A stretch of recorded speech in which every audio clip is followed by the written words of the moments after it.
اس کے لیے کوئی تدبیر کرنی پڑے گی۔ تو ہلاکو نے کہا کہ یہ تو بڑی اچھی بات ہے کہ بغیر جنگ میں خلیفہ کو اور اس کے شہر کو قابو کر لو۔ اس کے بعد اپنے بادشاہ مستعصم کو کہا کہ جنگ اچھی چیز نہیں ہے، دشمنی بری چیز ہے۔ ہلاکو سے صلح مناسب ہے، ویسے بھی وہ پٹ گیا، اس میں اب جان نہیں۔ تو بادشاہ نے کہا خلیفہ نے کہ صلح کیسے ہوگی، زبردست جنگ ہوئی۔ اس نے کہا کہ ہلاکو اپنی بیٹی آپ کے شہزادے کو دینے کے لیے تیار ہے، اور آپ ایک دعوت کر لیں، وہ معافی مانگ کے کسی مجلس میں نکاح ہو جائے۔ بادشاہ نے کہا کہ ٹھیک ہے، دعوت کر لیتے ہیں۔ اس ظالم نے ہلاکو کو کہا کہ تم 4000 مسلح افراد لاؤ، اور بادشاہ کو کہا خلیفہ کو کہ فوج کو ہٹا دو۔ مہمانوں کے ہوتے ہوئے مسلح فوج کھڑی ہو تو کھانا کیسے کھائیں گے؟ یہ تو مہمانی ہے، جنگ تو نہیں ہے۔ مورخ نے لکھا ہے ذہبی نے کہ فوج کے کمانڈر بادشاہ کو جھولی بچھا رہا تھا کہ نہ ہٹایا ہمیں، ابھی کل تو جنگ ختم ہوئی ہے۔ انہوں نے کہا کہ نہیں، دعوت ہے۔ فوج چلی گئی پیچھے بیرکوں میں، اور بادشاہ کے 400 کا عملہ تھا، علماء وزراء، وہ سب انتظار میں بیٹھے ہوئے تھے، اور ہلاکو 4000 مسلح افراد سمیت آیا۔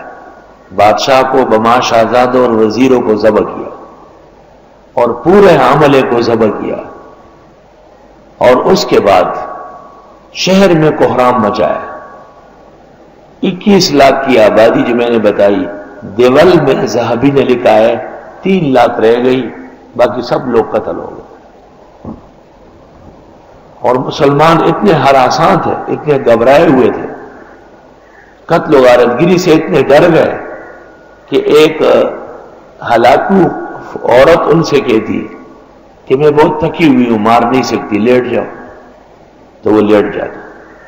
پھر وہ کہتی کہ یہ چھوڑا کام نہیں کر رہا، میں دوسرا لاتی ہوں۔ اس کے آنے تک یہ زمین پر لیٹا رہتا، وہ چھوڑا لے کے آتی اور اس کو ذبح کرتی، پھر آرام سے جاتی۔ ہمیشہ مسلمانوں کے ساتھ اپنے لوگوں نے دھوکہ کیا ہے۔ جب بغداد کا سقوط ہو گیا اور وہ علم اور احادیث کا شہر کھنڈرات میں تبدیل ہو گیا، تو بادشاہ نے ہلاکو نے کہا کہ یہ جو وزیر ہے ابن العلقمی، اس شیعہ وزیر کا نام ہے ابن القمی، اس نے تو بغداد کی سلطنت ختم کر دی، اتنا بڑا سازشی ہے۔ تو ہلاکو نے اپنے وزیر کو کہا،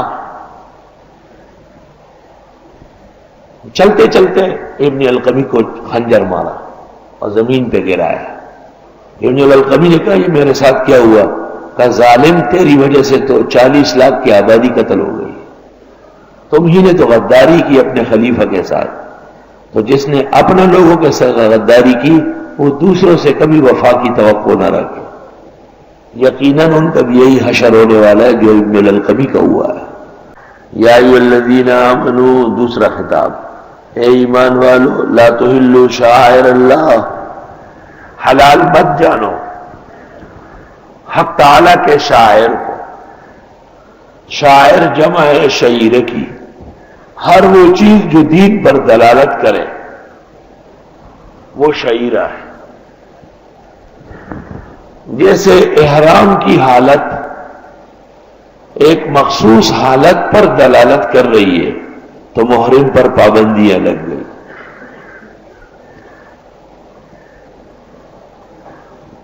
لا تحلوا، حلال مت جانو، یعنی توہین مت کرو، بے ادبی مت کرو شاعر کی۔ فتاوی بزازیہ وغیرہ میں ہے کہ داڑھی یہ بھی شاعر اللہ میں سے ہے. اگر کسی نے کسی کی داڑھی کاٹی تو اس کے بدلے میں اس کے جسم کا ایک عضو کاٹا جائے، کان، ناک، آنکھ، ہاتھ، جس پر فیصلہ ہو گیا. داڑھی مستقل عضو ہے. اور آج افغانستان میں ان لوگوں کو قتل کیا جا رہا ہے جو داڑھیوں والے ہیں. آخر اتنا بغض اور عداوت دین کے ساتھ صرف امریکہ اور برطانیہ کو خوش کرنے کے لیے کہ یہ ہمارے صحیح بچے ہیں، جبکہ وہ عنقریب انشاءاللہ ان کو اس سے بڑھ کر سزا دیں گے جو طالبان کو دی ہے.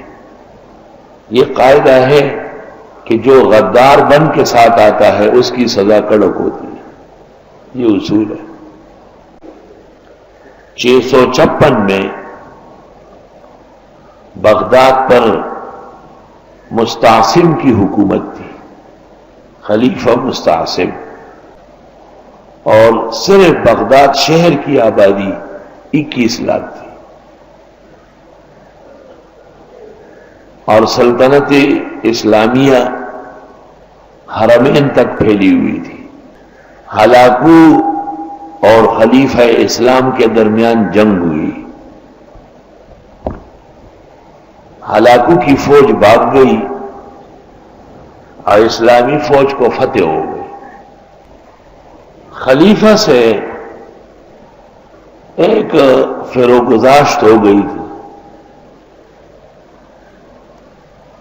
اور اس نے وہ مشہور زمانہ رافضی اس کو وزیر رکھا تھا. رافضی نے ہلاکو کے پاس جا کے کہا کہ اسلامی حکومت کا ختم ہونا ضروری ہے، اس میں ہماری بھی خوشی ہے، لیکن اسلامی فوج سے جنگ نہیں کر سکتے آپ، کیونکہ مسلمان جہاد کے جذبے سے سرشار ہو کے بڑے زبردست لڑتے ہیں. اے ایمان والو، حلال مت جانو، یعنی توہین مت کرو اللہ کے دین کے چیزوں کی. قرآن شاعر اللہ، حدیث شاعر اللہ، عالم شاعر اللہ، طالب شاعر اللہ، داڑھی شاعر اللہ، پگڑی شاعر اللہ، درس شاعر اللہ. اس لیے ادب سے بیٹھو. لا تحلوا شاعر اللہ.